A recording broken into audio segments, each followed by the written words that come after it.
저녁 시간 여러분들과 함께 하게 되어서 감사하게 생각합니다. 제가 지금까지 목회를 하면서 많은 사람들을 상담했습니다. 그러면서 보통 교우들끼리는 모르는 그런 비밀스러운 가정사들을 많이 접하게 됩니다. 제가 이렇게 가정사들을 접하게 되고 또 들여다보면 반복해서 느끼는 게 문제없는 가정은 없구나, 그걸 계속 반복해서 느낍니다. 아무리 겉으로 볼 때 완벽한 집안 같아 보여도, 아무리 선망의 대상이 되는 가정도 들어가 보면 다 말 못할 고민이 있습니다. 이혼의 문제, 형제들 간의 문제, 특히 재산 싸움의 문제, 불치병의 문제, 실직의 문제 등등 누구나 말 못할 아픔이 있습니다. 그런 분들이 매주일 예배드리러 교회에 나오는 겁니다. 그러니 혹시 교인들 중에 이상하게 행동하는 사람이 있거든 다 사정이 있겠거니 하고서 생각해 주시기를 바랍니다. 넓은 마음으로 받아주시길 바랍니다. 알고 보면 다들 불쌍한 사람들입니다. 자, 다들 옆에 한번 얼굴 한번 쳐다봅시다. 어때요? 불쌍하게 보여요? 네, 다들 생글생글 웃고 있지만 다 그 웃는 얼굴 뒤에 다 사정이 다 있는 겁니다. 서로 불쌍히 여기시고 사랑으로 이해해 주시기를 바랍니다. 우리가 사는 현 시대는 너무나 악한 일들이 많이 일어납니다. 본의 아니게 우리 각자의 가정에도 이런저런 아픈 일들이 일어나게 마련인데, 그러면 성경에 나오는 우리가 위대한 신앙의 모범으로 삼고 있는 그런 신앙의 선조들도 다 그런 사정들이 있을까요? 드러내놓고 말 못할 아픔과 약점이 있을까요? 그렇다면 하나님께서는 그런 약점이 있는 걸 다 아시면서도 그런 것을 다 그 사람을 쓰셨을까요? 특히 그 아브라함을 우리들이 생각해 보기를 원합니다. 구약 성경에 보면 유대인들이 족장, 페이트리아크라고 부르는 그런 인물들이 많이 나오죠. 자, 구약의 족장하면 몇 사람이죠? 대표적으로 세 사람을 얘기하죠. 아브라함과 이삭과 야곱입니다.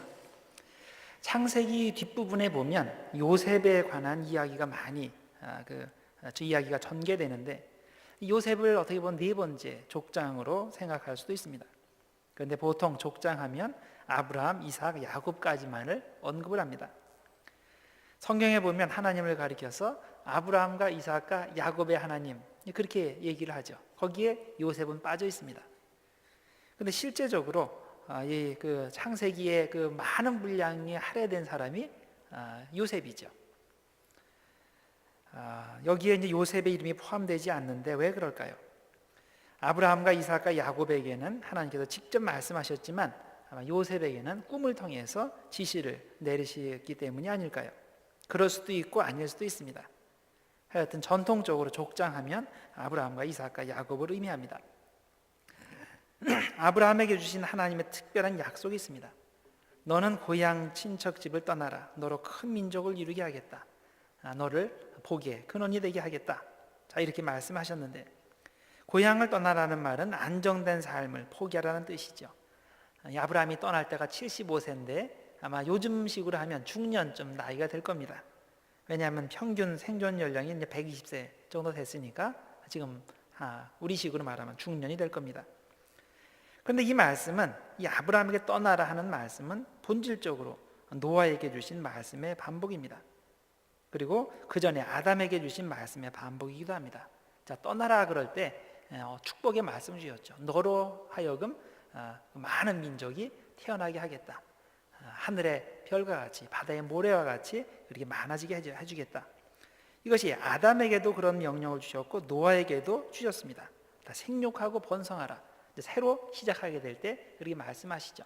하나님께서 아브라함을 옛날 땅에서 새로운 땅으로 부르실 때 그런 계획이 계신 거죠. 생육하고 번성할 수 있는 그런 에덴 동산에서 주신 그 복, 그리고 노아의 홍수 후에 노아의 자손들에게 주신 그 복, 똑같은 복을 주시겠다는 겁니다. 순종하면 너를 통해서 수많은 후손들이 태어나게 하시겠다는 겁니다. 그런데 문제는 아무리 기다려도 아브라함한테 아들이 안 생기는 거죠. 아들이 생겨야 후손이 있을 게 아닙니까? 또 후손이 있어야 천하만민이 복을 얻든지 말든지 할 것 아니겠습니까? 그래서 아브라함은 의심하고 걱정을 하면서 엘리에셀을 양자로 들여서 가문을 잇겠다고 했습니다. 이 신앙의 타협을 하는 거죠. 이때 하나님은 안 된다고 하시면서 반드시 아브라함과 사라에게서는 아들을 통해서 하나님의 약속을 이루어 주시겠다고 재차 말씀을 하셨습니다. 그런데 또 후에 또 믿음이 흔들려서 아브라함은 사라의 제안에 따라서 여종인 하갈을 통해서 아들 이스마엘을 얻게 됩니다. 이스마엘 때문에 현재 온 세상에 얼마나 큰 비극이 끊이질 않습니까? 이스마엘의 자손들이 아람 민족이죠. 이슬람의 조상이 이스마엘입니다. 그런데 이게 다 아브라함의 불신앙 때문에 생겨난 일입니다. 물론 아브라함은 핑계 댈 수 있습니다. 이게 원래 내 계획이 아니라 내 마누라가 자꾸 얘기하는 바람에 내가 거기에 그렇게 동의했을 뿐이다 라고 변명을 할 수 있습니다. 그런데 본질적으로 아브라함이 하나님에 대한 믿음이 흔들렸기 때문에 그런 얘기를 듣게 된 거죠. 이런 아브라함을 과연 우리가 믿음의 조상이라고 부를 수 있을까요? 어떻게 생각하십니까? 우리가 보통 믿음의 조상 그러면 흠도 없고 결점도 없고 오직 하나님만을 믿고 의심 없고 그럴 것 같은데 이렇게 다 뜯어보면 우리랑 별 차이가 없는 그런 사람인 겁니다. 우리가 보통 생각을 할 때 믿음의 조상하면 좀 우리와 좀 질적으로 다른 사람이겠거니 생각하는데 절대 그렇지 않습니다.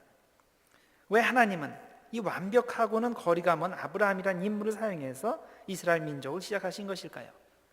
이게 하나님의 기본 방법이기 때문입니다. 부족한 사람을 선택하셔서 그를 단련시키고 준부시키어서 믿음의 조상으로 만들어 주시는 것이 하나님의 방법입니다. 다시 말해서 이 아브라함이라는 사람이 이미 믿음의 조상이 될 만하니까 믿음의 조상으로 택하시고 자격을 준 게 아니라는 겁니다. 아직 자격이 안 되지만 하나님께서 뜻이 계셔서 먼저 부르시고 그리고 훈련시키시고 사람 만드시고 그리고 하나님의 종으로 사용하셨다는 겁니다. 이것이 하나님의 방법입니다. 하나님께서 우리를 사용하시는 것도 마찬가지입니다. 우리가 특별한 자격이 되니까 이미 영적으로 그 탑 레벨에 올라와 있으니까 하나님께서 그걸 인정하시고 나를 지도자로 삼으시고 하나님의 일에 사용하는 게 아니라는 말입니다. 이미 지도자로 일하고 있는 사람이 만일 이런 생각으로 일을 한다면 이는 정말로 자격이 없는 사람입니다. 내가 이만큼 되는 사람이니까 하나님께서 나를 이렇게 사용하신 거지 저 사람 같은 거는 그냥 내 축에도 내 발밑에도 못 들어와 이렇게 생각을 한다면 참 문제가 크죠. 교만한 생각이죠. 하나님의 법칙은 자격이 되는 사람을 선택하시는 것이 아니라 자격이 안 되는 사람을 선택해서 끊임없는 시행착오의 과정을 거치면서 그를 훈련시키시고 그 다음에 당신의 일에 사용하시는 겁니다. 따라서 우리는 언제나 겸손해야 됩니다. 하나님께서 이스라엘을 선택하신 것도 다 그런 이유 때문이죠. 이스라엘이 특별히 강하기 때문에 아니면 숫자가 많기 때문에 이스라엘 택하신 것이 아니라고 말씀을 했죠. 정반대입니다. 이스라엘이 숫자가 적고 힘이 작기 때문에 선택하신 겁니다. 그들을 먼저 선택하시고 그 다음에 훈련시키시고 하나님의 일을 하게 하시는 것입니다. 그래서 신명기서 7장 6절과 7절에 이렇게 말씀했습니다. 너는 여호와 내 하나님의 성민이라. 내 하나님 여호와께서 지상 만민 중에서 너를 자기 기업의 백성으로 택하셨나니 여호와께서 너희를 기뻐하시고 너희를 택하시면 너희가 다른 민족보다 수요가 많기 때문이 아니니라. 너희는 오히려 모든 민족 중에 가장 적으니라. 자, 이게 하나님의 방법입니다. 하나님께서는 숫자 많은 사람을 택하셔서 자격되는 사람을 택하셔서 하나님의 일을 시키는 게 아니라 숫자도 적고 자격도 안 되고 별 가망성이 없는 사람들을 택하셔서 하나님의 일에 사용하신다는 겁니다. 또 사도 바울도 고린도전서 1장 26절 이하에 같은 원칙을 이렇게 설명했습니다. 형제들아 너희를 부르심을 보라. 육체를 따라 지혜로운 자가 많지 아니하며 능한 자가 많지 아니하며 문벌 좋은 자가 많지 아니하노도다. 그러나 하나님께서 세상에 미련한 것들을 택하사 지혜 있는 자들을 부끄럽게 하려 하시고 세상에 약한 것들을 택하사 강한 것들을 부끄럽게 하려 하시며 하나님께서 세상에 천한 것들과 멸시받는 것들과 없는 것들을 택하사 있는 것들을 폐하려 하시나니 이는 아무 육체도 하나님 앞에서 자랑하지 못하게 하려 하심이라. 여러분, 그러니까 절대로 자신 없어 하시 말기를 바랍니다. 하나님께서는 자격 있는 사람을 부르시지 않고 언제나 자격 없는 사람을 부르시고 훈련시키시고 일을 하게 하시는 겁니다. 그러니 자신 없어 하지 말고 열심히 훈련에 참여하시고 잘 배우시면 됩니다. 또 정반대로 자만심에 빠져 있어서 안 됩니다. 여러분이 어떤 중요한 일을 하게 됐다면 그건 여러분이 자격이 되기 때문에, 특별하기 때문에 그 일을 하게 된 게 아니라는 겁니다. 여러분에게 더욱 겸손히 배우고 훈련받으라고 그 일을 맡기신 겁니다. 그러니까 항상 겸손해야 됩니다. 우리가 이런 사역의 기본 원칙을 명심하고 일할 때 하나님의 교회를 세우게 되는 것이고 하나님의 사람들을 세우게 됩니다. 창세기 22장에 보면 하나님이 아브라함을 시험하는 이야기가 나오죠. 하나님께서 아브라함에게 아들 이삭을 데리고 모리아산에 가서 제사를 드리라고 말씀하셨습니다. 그런데 제물은 보통의 경우와 같이 양이나 소가 아니라 가장 아끼는 독자 이삭이라는 거죠. 너무나 충격적인 명령입니다. 여러분들 번제를 어떻게 드리는지 아십니까? 그냥 죽이는 게 아니에요. 그 제물을 다 씻고 그 다음에 목을 따서 죽이고 그 다음에 각을 뜬다는 말은 이 마디마디를 자른다는 얘기예요. 그리고 내장을, 배를 갈라서 내장을 이렇게 다 해서 다 씻고 이런 다음에 다 태워서 드리는 게 번제입니다. 자, 하나님께서 이삭을 번제로 드리라는 의미가 바로 그겁니다. 자, 이 세상에 어떤 아버지가 자기 아들을, 그것도 그렇게 늙어서 난 아들을 그렇게 바칠 수가 있겠습니까?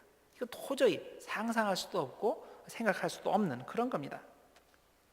아브라함이 명령을 받았을 때, 또 우리가 이 이야기를 읽을 때 당연히 우리 마음을 괴롭히는 질문들이 있습니다. 이런 인신 제사를 요구하는 하나님과 이방신이 뭐가 다르단 말인가? 또 이삭을 바치라고 할 때 이삭은 하나님이 약속으로 주신 아들이죠. 이 아들을 통해서만 아브라함의 자손이 번창할 거라고 하셨는데 그 약속은 어떻게 하고 이제 와서 그 아들을 죽이라고 합니까? 왜 하나님은 이런 종류의 잔인한 명령을 내리시는 것일까요?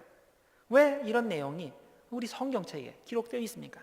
이런 수많은 질문들이 우리를 괴롭힙니다. 다행히 아시다시피 이 이야기는 해피엔딩으로 끝납니다. 하나님께서는 인신제사를 원하신 것이 아니고 아브라함을 시험하신 것이죠. 하나님께서는 수풀에 걸린 수양을 미리 준비해 놓으신 겁니다. 자, 이 이야기의 핵심이 뭡니까? 절대적 신뢰입니다. 도저히 이해가 되지 않는 것을 하나님께서 명령하실 때 그 하나님을 믿고 순종하는 것이 핵심입니다. 이전에 아브라함이 의심을 하고 하나님을 믿지 못했죠. 그래서 하늘의 별과 같이 바다의 모래와 같이 자손이 많게 해주시겠다는 약속을 믿지 못하고 엘리에셀을 양자로 드리려고 했고, 그 다음에는 또 하나님을 의심해서 이스마엘을 통해서 대를 이을 생각도 한 것입니다. 전혀 믿음의 조상답지 않은 선택들이죠. 그런데 이런 의심과 불신의 문제가 이 이삭을 드리라는 믿음의 테스트를 통해서 완전히 해결을 보게 된 겁니다. 아브라함이 이삭에게 번제할 나무를 지우고 한참 길을 갈 때 이삭이 물었죠. 아버지, 칼도 있고 그리고 불도 있고 또 뭐 나무도 있고 그런데 재물은 어디 있습니까? 이 말을 들었을 때 아브라함이 무슨 생각을 했을까요? 이 녀석이 지금 자기가 죽을 걸 다 알고서 이 질문하는 거 아니야? 이렇게 생각했겠죠. 마음에 큰 고통을 느끼면서 아브라함이 이렇게 대답을 했습니다. 재물은 하나님께서 다 알아서 준비해 놓으셨을 테니까 너는 걱정하지 말고 잔말 말고 따라오기나 해. 이렇게 얘기를 했습니다. 여러분, 사실 믿음이라는 게 절대적 신뢰 아닙니까? 나에게 언제나 좋은 것으로 채워주실 그 하나님을 내가 절대적으로 신뢰한다면 나의 경험으로, 나의 이성으로 이해가 되지 않는 일을 명령하셔도 나는 무조건 순종하겠다는 것, 이게 참 믿음입니다. 아브라함이 이삭에게 하나님이 재물을 다 준비해 놓으셨을 거다라고 대답했을 때 여전히 이 아브라함의 마음 속에는 이해가 되지 않았을 겁니다. 그 대답은 확신에 찬 대답이라기보다는 희미한 소망의 대답이었을 것으로 추측합니다. 그러나 중요한 것은 그것이 확신에 찬 대답이거나 희미한 소망의 대답이거나 상관없이 아브라함은 하나님의 사랑을 확신하는 마음으로 끝까지 순종했다는 겁니다. 이렇게 순종했을 때 하나님은 수풀에 걸려있는 수양을 보게 하셨습니다. 하나님의 테스트에 합격을 한 거죠. 우리는 이 신뢰에 관한 테스트의 배경으로서 또 한 가지 우리들이 생각해야 될 것이 이전에 아브라함이 2번에 걸쳐서 자신의 아내 사라를 위험에 빠뜨린 사건을 생각해 보아야 됩니다. 자, 아브라함이 자신의 개인의 신변에 위험이 온다고 느낄 때, 그럴 때 하나님을 의지하지 않고 인간적인 방법, 아주 야비한 방법을 사용했습니다. 자기 아내를 아내라고 얘기하지 않고 나의 누이라고 하고서 자기 신변 안전을 도모했습니다. 여기 와이프 되시는 분들 이제 많이 계신데, 여러분의 남편이 2번씩이나 이런 식으로 자기를 누이라고 하고서 이렇게 딴 사람한테 갖다 바쳤다. 신뢰할 수 있어요, 앞으로? 그것도 한 번도 아니고, 한 번만 해도 그거 큰일 날 건데 2번씩이나 그런 사람을 뭘 어떻게 믿겠어요? 앞으로 무슨 짓을 할지 내가 어떻게 알아요? 전혀 믿을 수가 없습니다. 이미 신뢰관계가 깨진 겁니다. 그런데 이렇게 부부관계 혹은 부모 자녀 간의 신뢰가 깨졌다면 그 뭘 의미합니까? 이미 하나님과의 관계도 깨졌다는 것을 의미합니다. 이런 신뢰에 관한 나쁜 전력이 있는 아브라함에게 하나님은 이번에 자기의 독자 이삭을 두고서 테스트하신 겁니다. 그러니까 신뢰 문제에 걸렸을 때 하나님께서는 그냥 넘어가지 않으세요. 반드시 그 다음번에 또 한 번 주시고 또 한 번 주시고, 우리가 그 테스트에 넘어갈 때까지 하나님께서는 계속 기회를 주십니다. 왜? 하나님께서 테스트를 주시는 이유는 내가 그 테스트에 걸려 넘어져 가지고 죽으라고 주시는 게 아니죠.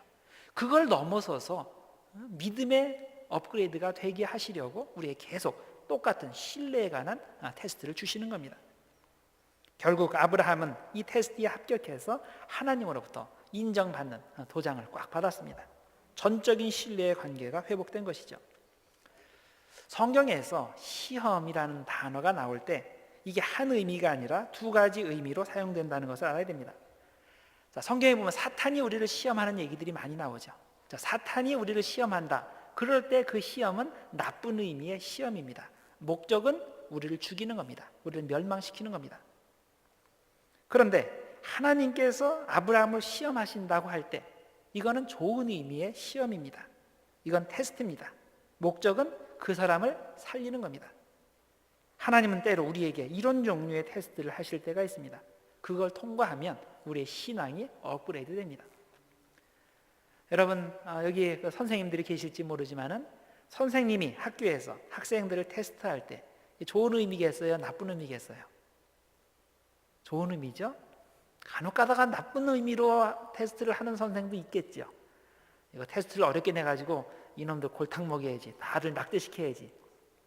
아마 제정신 있는 선생은 그런 사람 하나도 없을 거예요. 테스트를 주는 이유는 이걸 통과해서 더 실력이 향상되라고 테스트를 주는 거예요. 이게 테스트의 목적입니다. 하나님께서 우리를 시험하셨다, 우리를 테스트하셨다, 그런 의미인 겁니다. 우리를 살리기 위해서, 우리의 신앙을 업그레이드 시키기 위해서 우리를 테스트하시는 겁니다. 그래서 우리는 하나님의 의도를 똑바로 알고 있어야 됩니다. 하나님께서 우리에게 테스트를 주실 때 이걸 넘어가라는 의미에서 주신 건데, 이걸 꼭 하나님께서 나를 죽이려고 주시는 것 같이 그렇게 이해를 한다면 이거는 신뢰가 깨진 거죠. 그렇죠? 그건 믿음이 없는 사람입니다. 믿음이 있는 사람은 언제나 나에게 시험이 올 때 이것을 통과하라고 주시는 거구나, 이걸 통과하면 내가 믿음이 업그레이드 되겠구나, 이렇게 생각하고 거기에 임해야 되는 겁니다. 그리고 그걸 믿음으로 이기고 나면 그러면 그 다음에 하나님의 축복이 기다리고 있습니다. 자, 이제 아브라함이 여기까지예요. 그 다음에 이삭을 생각해 봅시다. 아브라함의 아들입니다. 창세기에 보면 이삭에 대한 장수가 많지 않습니다. 아브라함과 야곱에 대한 이야기는 참 많은데 이삭을 주인공으로 하는 이야기는 많지 않습니다. 창세기 26장 딱 한 장입니다. 자, 그래서 장수로 따지면 족장은 아브라함과 야곱과 요셉이 되어야 할 것 같습니다. 그런데 3대 족장은 아브라함과 이삭과 야곱입니다. 자, 이렇게 이 3명이 족장이 된 이유가 뭘까요? 특히 이삭이 이 3대 족장 중에 하나로 낀 이유가 뭘까요? 요셉 대신에 중간에 아버지도 족장이고 아들도 족장인데 중간에 빼기도 뭐하고, 그래서 그래 너도 족장해라 그래서 성경에서 족장으로 시켜줬을까요? 아니죠. 그도 믿음에 있어서는 아브라함이나 야곱에 절대 모자라지 않는 믿음의 사람인 겁니다. 자, 생각해 봅시다.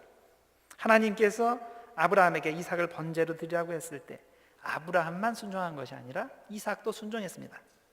어떻게 보면 이삭이 아버지 아브라함보다 믿음이 더 큰 사람이에요. 아브라함이야 인생 경험도 많이 해보고 아들도 키워본 경험이 있는 사람이지만 이삭은 아직 청년입니다. 경험이 없습니다. 청년의 혈기도 있는 사람이에요. 그런데 아버지라는 사람이 어느 날 하나님께 제사 드리러 가자고 함께 먼 산을 출발했는데 중간에 칼도 있고 불도 있고 장작도 있는데 제사 드릴 양은 왜 없냐 그러니까 하나님이 다 준비해 놓았을 테니 걱정 말라고 해서 그런 줄 알았는데 이 산 위에 올라가 보니 이 노인네가 칼을 들고서 나를 죽이려 한다. 제정신인 아들 중에서 그냥 있을 아들이 어디 있겠어요. 아버지가 나이가 들어가지고 지금 노망이 들어가지고 지금 이러고 있다 하고서 밀쳐내고 도망갈 거예요. 그런데 그 아버지의 그 아들이라고 아버지만큼 믿음이 좋은 아들인 겁니다. 하나님의 뜻이라면 내가 죽어도 된다는 생각을 하는 아들인 겁니다. 자, 이건 뭘 의미합니까? 아버지의 사랑에 대한 일말의 의심도 없는 걸 의미하죠. 또 하나님의 사랑에 대한 일말의 의심도 없는 것을 의미합니다. 그랬기 때문에 마지막 순간까지 순종할 수 있는 겁니다. 이렇게 믿음이 좋은 아들이 어디 있겠습니까? 충분히 믿음의 족장이 될 만한 사람인 겁니다. 또 이삭은 우물을 많이 판 사람입니다. 창세기 26장에 보면 그가 우물을 파는 것이 6개가 나옵니다. 총 7개를 가지고 있었는데 첫 번째 우물은 아버지가 판 우물을 자기가 계속 사용했습니다. 자, 타지에서 이사 온 이삭이 부자가 되니까 이걸 시기해서 처음에 이 아버지에게서 물려받은 이 우물을 블레셋 사람들이 와서 그걸 메워버렸습니다. 그리고서 떠나라고 협박을 했습니다. 외지에서 온 사람인데 부자가 되니까 시기해서 떠나라고 하는 거예요. 자, 이때 이삭은 싸우지 않고 그것을 떠나서 다른 곳에 또 우물을 팠습니다. 그러니까 또 그 지역에 있는 사람들이 또 텃세를 부려가지고 그 우리 거니까 우리 땅에서 났으니까 그거 놓고 가라. 이 사람이 또 싸우지 않고 또 갔어요. 다른 데 가서 또 우물 파니까 또 자기 거라 그래가지고 그냥 주고 떠나고. 자, 그런 식으로 가서 4번까지 이삭은 계속 우물을 파고 빼앗겼습니다. 그런데 5번째부터는 아무도 시비를 걸지 않았습니다. 그리고 그 후에 2개의 우물을 더 파서 가축들을 먹이고 생활을 했습니다. 자, 이삭이 힘이 없어서 이런 식으로 계속 우물을 양보하고 떠난 것일까요? 아닙니다. 그는 하나님께서 결국 자기를 축복하실 거라는 확신이 있었기 때문에 싸울 필요가 없는 겁니다. 지금은 내가 양보하고 도망가는 것 같지만 결국에는 하나님께서 축복하신다는 걸 알아요. 근데 뭘 싸울 필요가 있겠습니까? 그냥 당장에만 내가 지는 것 같은데 결국은 이길 건데. 자, 이런 확신이 있는 사람은 싸울 필요가 없는 겁니다. 이삭은 정말 믿음이 좋고 마음이 온유하고 참을성이 많은 사람인 겁니다. 혹시 여러분들 중에 성격이 소극적이고 내성적이고 수동적인 분들이 있습니까? 그래서 내가 이런 성격 가지고 내가 사회에 나가서 또 신앙생활에 성공할 수 있을까? 그렇게 걱정하는 분들이 있습니까? 여러분, 이삭은 아주 소극적인 사람입니다. 그래서 아내도 자기가 직접 선택하지 않았어요. 그 아버지의 종이 알아서 이렇게 데려다 오는 사람을 자기 그냥 아내로 맞이한 그런 수동적인 사람입니다. 또 그 중요한 우물을 빼앗길 때도 그것 때문에 우라통이 터지질 않았어요. 그냥 양보하고 다른 데로 갔습니다. 자, 그럼에도 불구하고 이삭이 성공했습니다. 왜? 하나님께서 도와주셨기 때문에. 자, 우리들도 마찬가지입니다. 걱정할 필요가 없습니다. 우리가 이삭 같은 믿음만 있으면 똑같이 우리 삶에서 성공할 수 있습니다. 싸우지 말고 계속 온유한 마음으로 우물을 파면 됩니다. 마태복음 5장 5절에 예수님께서 온유한 자가 받는 복에 대해서 말씀하셨습니다. 온유한 자는 복이 있나니 그들이 땅을 기업으로 얻을 것이며. 여러분, 이 말씀이 믿어집니까? 아니, 이 세상에서 온유하면 무슨 땅을 기업으로 얻어요? 있는 땅도 다 뺏기지. 그렇죠? 근데 하나님께서는 말씀을 주신 거예요. 온유한 자는 땅을 기업으로 받을 것이다. 하나님의 말씀을 순종하려면 똑바로 순종하셔야 돼요. 그래야 하나님의 약속이 이루어집니다. 대충 순종한다? 우리 순종한다는 표현을 사용하지만은 그건 불순종이에요. 대충 순종하는 것은 불순종이에요. 불순종하는 사람이 하나님께서 어떻게 그 사람에게 축복하실 수 있겠습니까? 온유하고 인내하는 사람이 결국 땅을 얻고 인생에 성공합니다. 그리고 누가 온유할 수 있냐? 하나님에 대한 확신이 흔들리지 않는 사람, 진짜 추워도 하나님에 대해서 의심이 없는 사람, 이런 사람만이 온유할 수 있는 겁니다. 그러니까 이 온유라는 거는 그냥 어쩔 수 없이 당하기 때문에 그냥 이렇게 가는 그런 거 온유가 아니에요. 그건 유약한 거지. 온유라는 것은 하나님을 믿기 때문에 내가 강하기 때문에 할 수 있는 것이 온유인 것입니다. 그래서 우리가 모두 이삭 같은 그런 믿음의 사람이 되면 하나님의 축복을 받는 줄 믿습니다. 자, 여기까지는 좋습니다. 자, 그러면 이삭은 이렇게 좋은 면만 있는 것일까? 물론 그렇지 않죠. 그에게도 치명적인 약점이 있었습니다. 그 뭡니까? 아버지의 죄를 똑같이 반복하는 거예요. 바로 자기 아내를 누이라고 속인 겁니다. 그랄 왕 아비멜렉이 자기 아내가 아리따운 것을 보고 아내를 빼앗기 위해서 나를 죽일까 봐 그게 두려워서 그래서 거짓말을 했습니다. 아버지는 2번씩이나 어머니를 자기 누이라고 거짓말해서 큰일 날 뻔했는데 자기는 똑같은 상황에서 한 번 거짓말을 똑같이 한 겁니다. 자, 왜 그럴까? 이 둘 사이에 뭔가 거짓말하는 DNA가 흘리는 것일까요? 자, 그 다음에 이삭의 아들 야곱을 봅시다. 창세기 25장에 보면 하나님이 야곱이 태어나기 전에 이미 그를 장자로 선택하시는 것을 말씀합니다. 네 태중에 2 국민이 있구나. 큰 자가 어린 자를 섬기게 될 것이다. 자, 에서의 입장에서 보면 이게 너무나 억울한 일입니다. 아직 태어나기도 전에 자신의 운명이 결정된다는 거죠. 그것도 나쁜 쪽으로. 이것을 어떻게 이해해야 될까요? 하나님은 불공평하시다고 이야기해야 될까요? 어떤 분은 이렇게 이해합니다. 하나님께서는 에서가 경솔하게 팥죽 한 그릇에 장자의 명분을 팔 정도로 그렇게 경솔하게 행동할 것을 미리 내다보시고 야곱을 미리 선택하셨다고 이해합니다. 그럴 수도 있습니다. 근데 안 그럴 수도 있습니다. 모릅니다.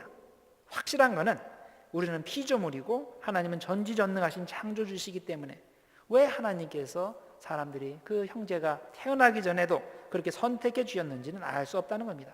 그거는 신비의 영역입니다. 사실 하나님은 왜 그렇게 하시는지 우리에게 이유를 설명해 주실 책임이 전혀 없습니다. 하나님은 마치 진흙을 마음대로 이 모양 저 모양 그릇으로 만드는 토기장이와 같습니다. 토기장이가 자기의 구상대로 어떤 것은 귀한 장소에서 사용되는 비싼 그릇을 만들고 어떤 것은 천한 장소에서 쓰는 그런 막 쓰는 그릇을 만들 때 왜 그렇게 차별하여 만드냐고 우리가 항의할 수 없는 것과 마찬가지입니다. 우리가 아는 것은 하나님은 자신의 섭리 가운데 가장 공평하게 그렇게 만드셨다는 겁니다. 이것이 우리의 믿음입니다. 당장에는 이해가 안 될 수 있습니다. 그러나 하나님의 눈으로 볼 때는 그게 가장 공정한 거고 전체적으로 봐서는 가장 유익할 거라는 믿음이 우리에게 있어야 하는 겁니다. 어쨌든 야곱은 태어날 때부터 형과 경쟁하기 시작했고 이 체질적으로 간사함이 몸에 배게 되었습니다. 야곱의 일생을 생각해 볼 때 우리는 사실 야곱을 존경하기가 힘들죠. 성경을 읽어보면 우리는 야곱의 장점보다는 단점을 많이 보게 됩니다. 자, 한번 생각해 보세요. 이 성경에 이런 야곱이 있어요. 그러면 우리들은 그렇게 생각합니다. 그 하나님께서 축복하신 야곱, 그 족장 중에 한 명. 그럼 우리는 무조건 존경해야 될 것 같은 그런 감정이 있어요. 그런 기분이 들어요. 그런데 우리가 마음속에 도저히 존경할 수 없는 그런 것들이 막 보이잖아요. 이걸 어떻게 해결해야 될까요? 만약에 여러분들 주변에 꼭 야곱하고 똑같은 사람이 여러분 옆에 있어요. 그러면 여러분 그 사람을 어떻게 보겠습니까? 나쁘게 보죠? 가까이 하기 싫은 사람이에요. 저 사람한테 걸리면 나한테 뭔가 자꾸 뜯겨 나가요. 네? 어떻게 그냥 뭐 크게 뭐 사기치는 것 같지는 않은데 나중에 지나가 보면 내가 사기를 당한 거야. 그런 사람들 있잖아요. 꼭 그런 사람들이 있는데 바로 야곱이 그런 종류의 사람이에요. 자, 하나님께서 왜 그 많은 사람들을 놔두고 그런 사람을 축복을 하실까? 이런 의문이 들지 않습니까? 창세기 25장에 보면 야곱이 쌍둥이 형 에서가 배고픈 틈을 타서 팥죽 한 그릇에 장자의 명분을 바꾸는 거래를 하는 이야기가 나옵니다. 장자는 다른 아들들이 받는 유산의 2배를 받습니다. 이 이삭의 아들들이 2명이니까 그러니까 첫째 아들은 3분의 2를 받게 되고 둘째 아들은 3분의 2를 받게 됩니다. 그런데 이 야곱이 팥죽 한 그릇에 이 3분의 1하고 3분의 1을 싹 바꿔버린 거예요. 자, 야곱은 야비합니다. 그런데 이 사건의 결말은 뭡니까? 에서가 장자의 명분을 가볍게 여기었더라. 이게 창세기 25장 34절의 결론입니다. 사실 에서의 근본적인 문제가 바로 그거죠. 에서가 아내들을 맞이했는데 이방 여인들을 아내로 맞이했습니다. 스스로 장자라고 생각을 했으면 절대 그런 일을 하지 않습니다.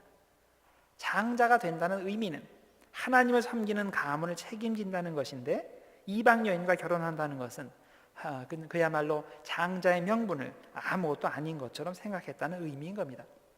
그럼에도 불구하고 야곱이 그렇게 꼼수를 쓴 것은 옳지 못합니다. 나중에 보면 야곱이 자신의 적수를 만나죠. 최대의 적수. 그 사람이 누굽니까? 자기의 외삼촌 라반을 만나게 됩니다. 감히 야곱을 속여 넘긴 사람이 이 라반입니다.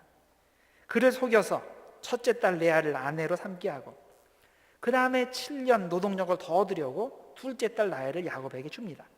결국 이런 식으로 야곱은 외삼촌한테 속아가지고 그 라반의 집에서 7년, 6년, 총 20년을 일해야 됐습니다. 그런데 그렇게 일했으면 이 한몫 딱 띄워줘야 되는데, 이 사람이 월급을 제대로 안 주는 거예요. 자, 그런데 이런 상황 가운데서 야곱은 꼼수를 써서 역시 합법적으로 재산을 불렸습니다. 속임수를 썼죠. 창세기 30장 37절에 보면 나무의 무늬를 보여주면 얼룩점 있는 그런 양이 출생하는 것으로 나와 있죠. 근데 이게 과학적으로 증명이 될까요? 과학적으로는 증명이 안 돼요. 이게 그 눈으로 그 얼룩덜룩한 걸 본다 그래서 그 얼룩덜룩한 이 양이나 염소 새끼가 난다. 이건 과학적으로 증명이 안 돼요. 하나님께서 이렇게 만들어 주신 거겠죠.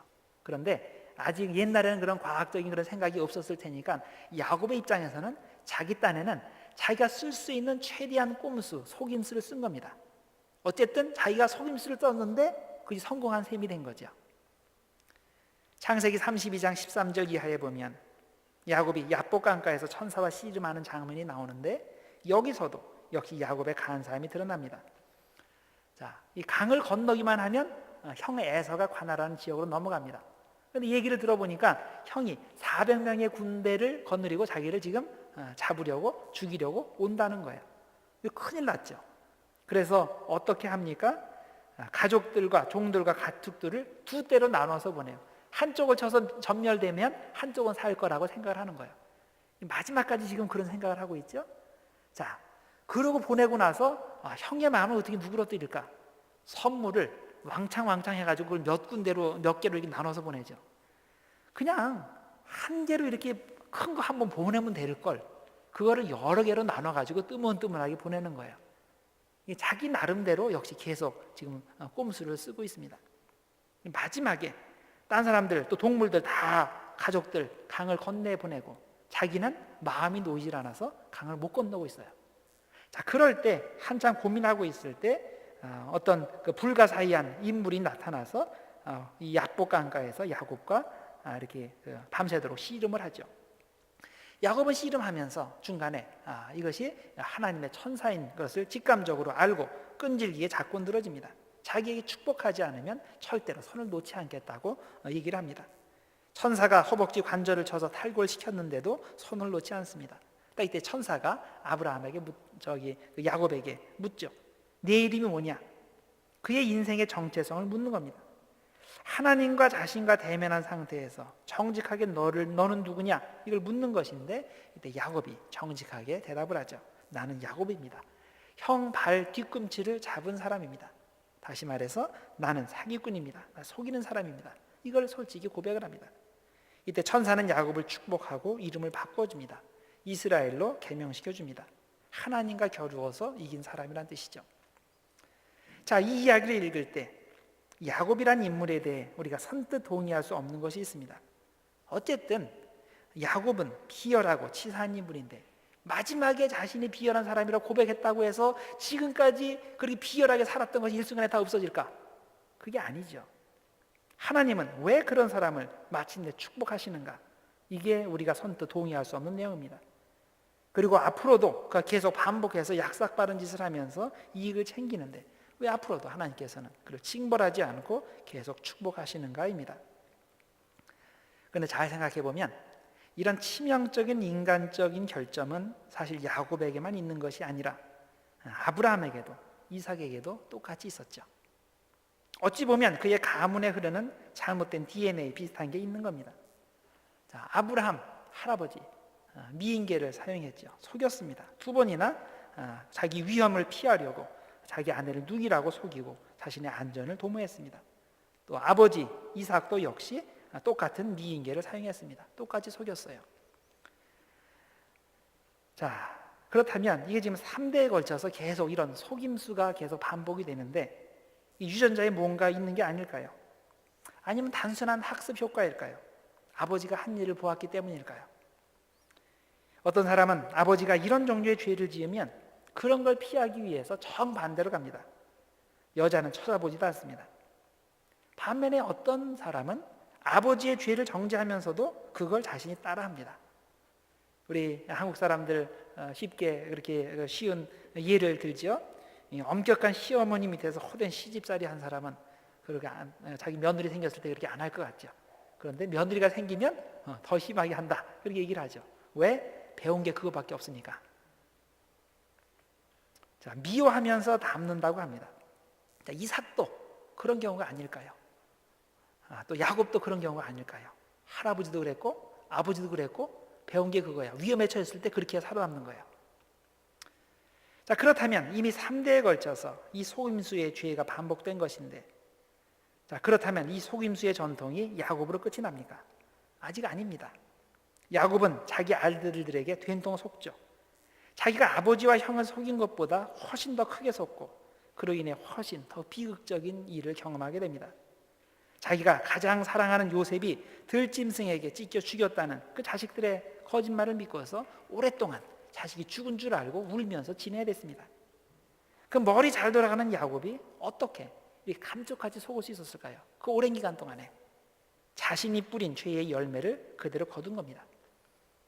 자, 이렇게 보면 아브라함의 가문에는 정말 부정직, 속임수의 피가 흐르는 것 같습니다. 이 복받은 가문, 우리가 믿음의 조상이라고 하는 그 아브라함의 가문은 사실 흠이 많은 가문인 겁니다. 그런데 하나님께서는 이 가문을 사용하셨어요. 왜 그러셨을까요? 완벽한 가문을 선택하지 않고 이런 야비한 가문, 의심 많고 속임수 많이 쓰는 가문을 선택하신 것일까요? 그것이 하나님의 뜻입니다. 하나님의 방법입니다. 왜 그런지 우리는 잘 모르지만 하나님의 방법이 그거예요. 먼저 선택해 주시고 훈련시키시고 복을 주시는 겁니다. 그리고 사용하시는 겁니다. 우리가 예수 믿고 구원받은 그런 복을 받는 것도 모두 하나님의 은혜가 아니겠습니까? 내가 구원받을 만한 자격이 되기 때문에 구원받은 게 아니죠. 나는 자격이 없지만 흠이 많지만 은혜로 구원을 주신 겁니다. 이것이 바로 믿음의 길인 겁니다. 물론 이걸 악용하는 사람은 언제나 있습니다. 마치 부모의 희생적인 사랑을 악용하는 그 파렴치한 자녀들이 있는 것처럼 하나님의 사랑을 악용해서 더욱더 죄를 짓는 자녀들이 있기 마련입니다. 그러나 그런 상황에서도 하나님이 여전히 우리를 사랑하십니다. 여전히 은혜를 베푸십니다. 내가 회개하고 돌아오기만 하면 하나님께서는 언제든지 나를 다시 받아주시고 구원의 자리로 다시 회복시켜 주십니다. 그래서 여러분들 대대로 흠이 많다고 너무 실망하실 필요가 없습니다. 왜냐하면 하나님의 은혜는 우리의 흠보다 더 크시기 때문입니다. 하나님의 플러스는 너무나 커서 나의 마이너스가 아무리 커도 하나님의 플러스에 파묻혀서 보이지도 않습니다. 이런 하나님의 넓은 사랑을 의지하여 믿음을 굳게 붙잡으시기를 바랍니다. 자, 그러면 이 부정직과 속임수의 유전자가 야곱의 아들인 요셉에게도 전해져서 그도 그런 죄를 반복했을까요? 그렇지 않습니다. 요셉에게 와서 그 나쁜 사이클이 마침내 끝이 납니다. 요셉의 인생은 롤러코스터 인생이라고 할 수 있습니다. 올라갔다가 내려갔다가 정신이 없습니다. 자, 요셉의 파란만장한 삶을 이해하기 위해서는 우리는 요셉의 옷에 집중할 필요가 있습니다. 요셉의 이야기를 이해하는 키워드는 옷입니다. 왜냐하면 그가 어떤 옷을 입느냐에 따라서 그의 행복과 불행이 결정되기 때문입니다. 자, 우선 그는 처음에 아버지의 사랑받는 아들이었죠. 그가 2번 꿈을 꾸고서 그것을 가족에게 이야기했죠.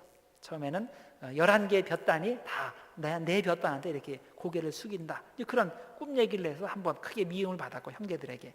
이제 그 다음번에는 해와 달과 11별이 나한테 이렇게 내 별에 절을 하더라.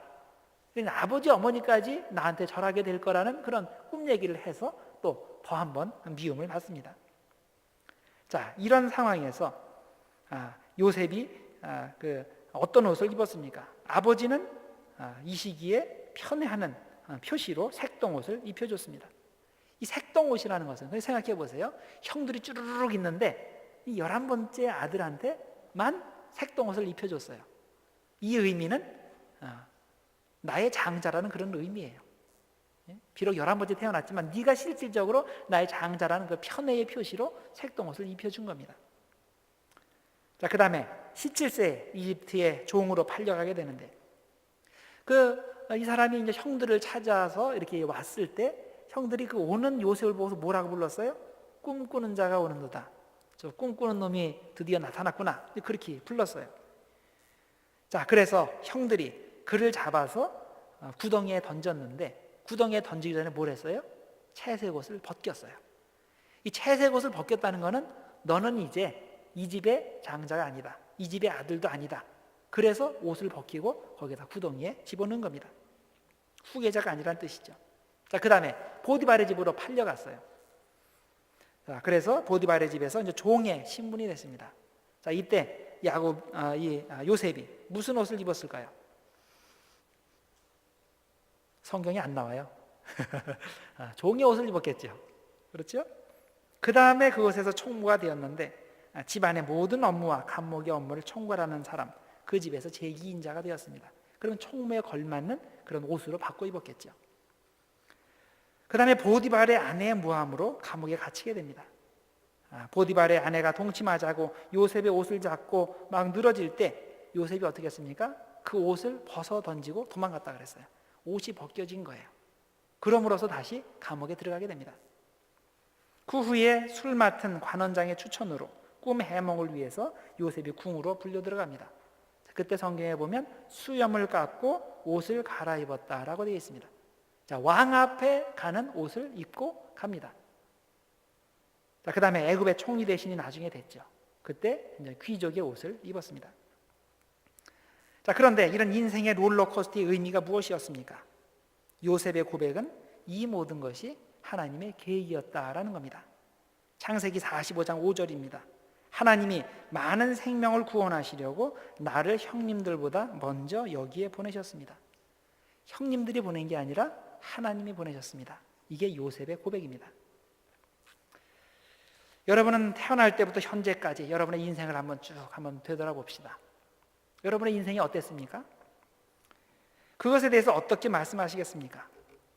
내 인생은 그놈을 만난 후로부터 망했어. 이렇게 말씀하시겠습니까? 아니면 온갖 고생 가운데서도 결국 하나님께서 인도하셨어. 하나님께서 나를 지금 이곳까지 인도하셨어. 이렇게 고백하십니까?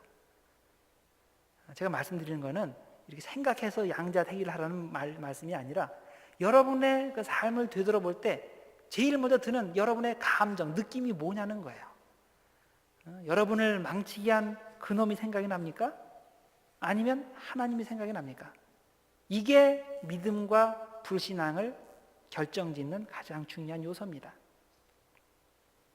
하나님께서 나에 대해서 가장 많이 아시고 나를 사랑하시는 분, 그분께서 여러 가지 우여곡절을 통해서 나를 현재 이곳까지 인도하셨다고 고백할 수 있는 것, 이게 신앙입니다. 그런데 이런 생각은 안 들고 그 사람 때문에 현재 내 모습이 이런 거야, 그때 그 사건 때문에 현재 내가 이렇게 어려워, 이런 생각이 들면 이건 불신앙인 겁니다. 여러분은 자신의 인생을 되돌아볼 때 과연 누가 생각이 납니까? 하나님이 생각이 납니까? 하나님의 은혜가 생각이 납니까? 아니면 여러분을 힘들게 한 그 사람이라든가 그 사건이라든가 여러분의 경험이라든가 과거가 생각이 납니까? 자, 요셉은 하나님의 섭리를 생각할 수 있는 사람입니다. 나는 형들 때문에 망했다. 내가 여기 온 거는 형들 때문이다. 형들 때문에 내가 속아서 온 거다. 이렇게 말하지 않았습니다. 얘가 여기 온 거는 하나님 때문이다. 이렇게 얘기를 했습니다. 하나님의 섭리에 대한 이런 확실한 믿음이 있었기에 용서할 수 있었던 것입니다.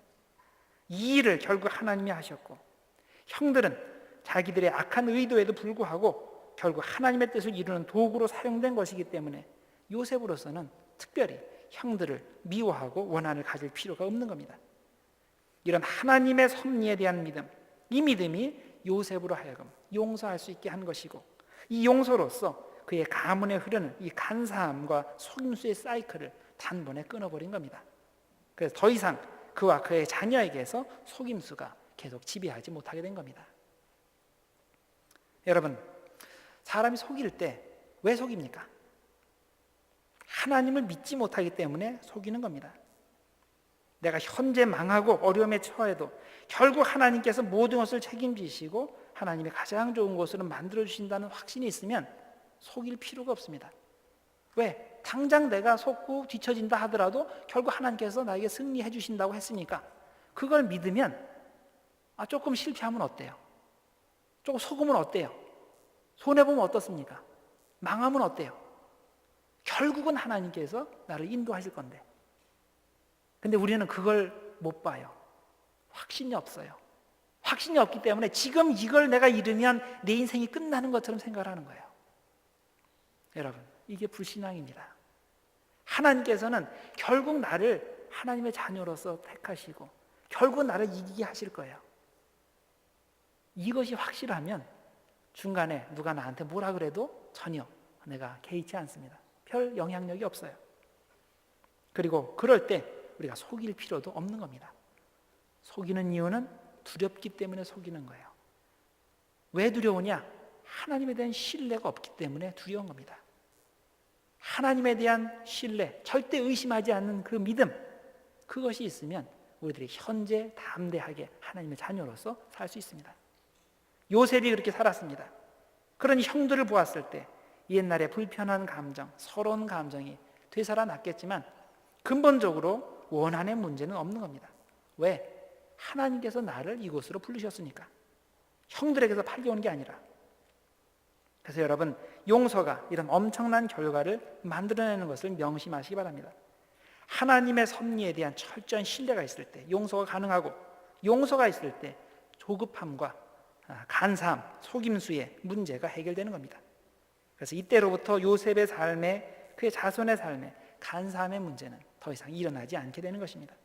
그래서 여러분, 성경을 읽을 때 요셉에게서 또 그 아들에게서 이런 속임수가 다시 문제가 되었다는 것을 읽어보셨습니까? 없습니다. 바로 요셉의 모든 것을 하나님께서 하셨다는 그 하나님의 섭리에 대한 그런 고백이 있을 때 그 사이클이 끊어진 겁니다. 여러분의 가문에도 이런 종류의 문제가 있을 수 있습니다. 제가 처음에 말씀드렸죠. 문제 없는 가정은 없다고. 그런데 그 문제라는 것이 나에게 단발적으로 일어날 수 있지만은 이것이 대대로 일어날 수도 있습니다. 자, 여러분의 가문에는 어떤 문제가 있습니까? 속임수의 문제, 이혼의 문제, 탐욕의 문제, 어떤 육체적 기형의 문제. 자, 이런 것 때문에 우리 가문은 영적으로 가망이 없다, 세상적으로 성공 못한다, 이렇게 생각이 되십니까? 절대로 그렇지 않습니다. 여러분이 그것을 돌이킬 수 있습니다. 여러분이 여러분 가문의 요셉이 될 수 있습니다. 어떻게 할 때? 하나님을 절대적으로 신뢰할 때, 모든 것이 나를 사랑하시는 하나님의 섭리라고 믿을 때 이 나쁜 사이클이 끊어지게 되는 겁니다. 그래서 여러분, 절대로 조상 탓하지 말기를 바랍니다. 조상은 저거 멀리니까 그거 말고 어머니 탓, 아버지 탓, 형 탓, 동생 탓, 이런 거 하지 말기를 바랍니다. 아무리 조상이 여러분에게 나쁜 걸 물려줬어도 우리는 새로 시작할 수 있습니다. 왜냐하면 성경이 그렇게 약속했기 때문입니다. 잘 아시는 고린도후서 5장 7절에 그렇게 말씀했죠. 그런즉 누구든지 그리스도 안에 있으면 새로운 피조물이라. 이전 것은 지나갔으니 보라 새 것이 되었도다. 우리는 예수 안에서 새로운 피조물이 되었습니다. 대대로 흐르는 그런 가문의 문제를 나에게서 끝내고 예수 안에서 새롭게 창조된 사람으로서 새로운 전통, 믿음의 전통을 나에게서 시작할 수 있는 것입니다. 우리가 이렇게 할 때, 이렇게 해야지만이 자녀들에게 나쁜 죄의 습성을 전달하지 않게 됩니다. 그런데 슬프게도 예수 믿으면서도 우리에게 이런 새로운 피조물의 특권이 있는 걸 모르는 사람들이 너무나 많이 있습니다. 여러분, 예수 믿는다는 게 뭡니까? 현실의 변화 없이 그저 정신 수양, 도덕 수양만 하는 차원입니까? 죽어서 천국 가는 게 예수 믿는 것의 전부입니까? 아니에요. 예수 믿는다는 것은 예수 안에서 오늘 내가 새로운 피조물이 되는 걸 의미합니다. 이 썩어질 육신을 가지고 살면서도 이 땅에서 하나님의 새로운 창조의 기적을 체험하며 사는 걸 의미하는 겁니다. 그런데 많은 성도들이 이런 특권을 가진 것을 알지 못하고 그래서 비참하게 사는 겁니다. 언젠가 리더스 다이제스트에 이런 글이 실렸습니다. 월터 비셀이라는 청년의 사망 사건을 다룬 기사인데, 이 사람이 20세 나이에 뉴욕 발레계의 혜성처럼 나타난 주연 무용수가 되었습니다. 그런 그가 어느 날 자기 아파트에서 시체로 발견되었는데, 조사를 해보니까 마약 과다 복용으로 밝혀졌습니다. 자, 당시에 많은 수입이 보장되고 사람들의 갈채와 박수를 받으며 살아가는 미남 청년이 왜 이렇게 과도한 약물 중독으로 사망에까지 이르게 되었을까 의아해했습니다. 그러나 사연을 아는 오직 한 사람이 있었는데 바로 그의 어머니였습니다. 월터는 원치 않게 태어난 아이였다고 합니다. 집이 찢어지게 가난했습니다. 그런 형편에 이미 세 아이가 있는데 원치 않은 임신을 했는데 또 출산해 보니까 쌍둥이였던 거예요. 바쁘게 일해야 하는 엄마는 아이를 구박했고 자주 매질을 했습니다. 미운 생각에 일부러 돌보지 않았습니다. 그런데 놀라운 것은 이 어머니가 교회 학교 교사였고 성가대원이었다는 사실입니다. 겉에서 보면 착실한 교인입니다. 그런데 집에 가서는 자기의 감정을 조절 못하고 혁대로 아이들을 매질하는 엄마였던 겁니다. 핑계는 있습니다. 내가 가난한 살림에 직장 생활은 해야 되고 그래서 시간은 없고 스트레스 받고 늘 바쁘다는 거죠. 그래서 아이들을 잘 돌보지 않은 채 시간은 흘렀습니다. 월터는 자랄수록 그의 얼굴에 수심이 가득하였고 그는 천재적인 춤 재주가 있어서 결국 발레로 성공했지만 성격은 괴팍하고 차가웠습니다. 그리고 외롭습니다. 그러니까 남몰래 약물을 사용하기 시작했는데 결국 그것 때문에 목숨을 잃게 된 겁니다. 그래서 이 아들의 죽음 앞에서 그의 어머니가 이렇게 고백을 했습니다. 그의 아들은 사실 4대째의 희생자라는 겁니다. 그러면서 이 어머니가 자기의 그 경험을 털어놓는데, 이분이 어릴 때에 자기의 어머니가 죽었다는 겁니다. 그래서 자기는 할머니 댁에서 자라게 됐는데 이 할머니가 몹시 또 매질하는 그런 할머니였다는 거예요. 그리고 이제 어머니가 죽었으니까 이제 할머니 집에 사는데 아버지가 가끔 방문할 거 아니에요? 이 아버지가 방문할 때 역시 수주정을 하고 거기 방문까지 와서 매질을 했다는 겁니다. 그런 죄의 나쁜 습성이 자신을 통해서 아들에게까지 이어지고 결국 그 매질의 희생자가 바로 월터였다는 겁니다. 여러분, 이 여인의 가문에 흐르는 그 나쁜 죄의 습성 때문에 이 아들이 죽었는데 이게 누구 책임일까요? 그렇게 4대째를 내려오면서 왜 이것이 그치지 않았을까요? 이 패트리시아 엄마는 겉으로 볼 때 열심히 믿는 신자였는데 왜 그녀는 이것을 자신에게서 끝내지 못하고 이 자녀에게까지 그 악을 물려주었을까요? 그것은 자신에게 주어진 환경을 하나님의 섭리로 받아들이지 못하고 그것을 통해서도 역사하신 하나님을 바라보지 못했기 때문인 겁니다. 그것이 요셉과 이 여인의 근본적인 차이인 겁니다. 한번 생각해 보세요. 요셉의 슬픔이 더 컸을까? 이 여인의 슬픔이 더 컸을까? 어떤 게 더 힘들었을까? 모르죠. 본인이 그 안에 있을 때는 내가 가지고 있는 고통이 제일 크다고 생각을 하겠죠. 그렇지만은 중요한 것은 내가 얼마나 그게 크다라고 생각을 하든지 상관없이 그것까지도 하나님께서 역사하셔서 나의 영혼에, 나의 육신에 그런 복을 주실 수 있는 그런 전능하신 하나님이라는 것을 믿는다면 그럼 그것을 믿음으로 넘어갈 수가 있는 겁니다. 여러분, 자신의 모든 아픔을 하나님께 드리고 그 가운데서도 나와 함께 하시는 하나님의 손길을 보고 여기까지 오게 하신 이가 하나님이라는 고백을 하기를 바랍니다. 그럴 때 죄악의 사이클이 끊어집니다. 요셉은 그렇게 할 수 있었지만 여인은 그걸 하지 못했습니다. 그래서 그것이 자식에게로 계속 이어지게 된 겁니다. 여러분, 하나님께서는 여러분을 여러분 가문의 요셉으로 부르셨습니다. 여러분에게서 끝내시겠습니까? 아니면 그걸 계속 자식에게 계속 물려주시겠습니까? 키는 여러분이 진정으로 하나님의 섭리를 믿고 받아들이는지 아닌지 거기에 달려있는 겁니다. 조상 탓하지 말고 과거 탓하지 말고 그것까지도 하나님 나에게 유익이 되도록 만들어주시는 분이라는 것을 믿고서 하나님의 섭리를 믿음으로 받아들이길 바랍니다. 여러분은 여러분의 가정에 요셉이 될 사명이 있습니다. 여러분 때에서 과거의 잘못된 죄악의 전통을 끊고 새로운 피조물로서 새로운 믿음의 전통을 세우시길 바랍니다. 그럼으로써 하나님의 축복이 여러분들 가문의 자손 대대에 이어지게 되기를 주님의 이름으로 축원합니다. 기도하겠습니다.